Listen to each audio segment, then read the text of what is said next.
Hello guys, के छ खबर? सन्चै हुनुहुन्छ होला। आज बिहानै टक्क उठ्यो, सन्डे आज होइन। अनि त्यसपछि बिहानै टक्क हिँड्न थाल्यो। बिहान बिहान उठेर टक्क हिँड्दाखेरि त मुड पुरै फ्रेस हुन्छ। यसरी साथीहरू टक्क गल्ली गल्ली सर्टकट गल्ली गल्ली खोज्दै होइन हिँडियो पार्कतिर। पार्कमा जाँदै गरेको अवस्था यसरी पार्कमा आएँ गाइज। अनि त्यसपछि आएर पार्कमा आएर 2-3 राउन्ड लगाएँ। अनि त्यसपछि 2-3 राउन्ड लगाएपछि पुरै पसिना भयो। ट्याक्क यसो हल्का खाले पुसअप हाने होइन। ल हेर्नु, यसरी जापानिजहरूले कुकुर डोराउँदै बिहान लिएर आइरहेको थिएँ। शान्त मौसम, बिहान चाहिँ आनन्द हुन्छ।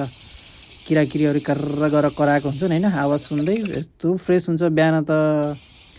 टक्क बिहानको यसरी चिसो हावा खाइयो। ल हेर्नु, पार्कमा पुरै परेवाले चारो सारो खाइरहन्, खोजिरहन् होइन। चारो खोजिरहेछन्, म यसरी दौडिएँ अनि आएँ। अनि त्यसपछि सकरखण्ड मासु बोइल गरेँ। अनि त्यसपछि सबै यसरी रेडी पारियो। सकरखण्ड, केरा, गाजर, अनि त्यसपछि बन्दा अनि आलु मटरको तरकारी रेडी पारियो। Healthy breakfast. अनि यसरी भ्लग हेर्दै खाइयो गाइज। ल है त guys, see you in next one. ल।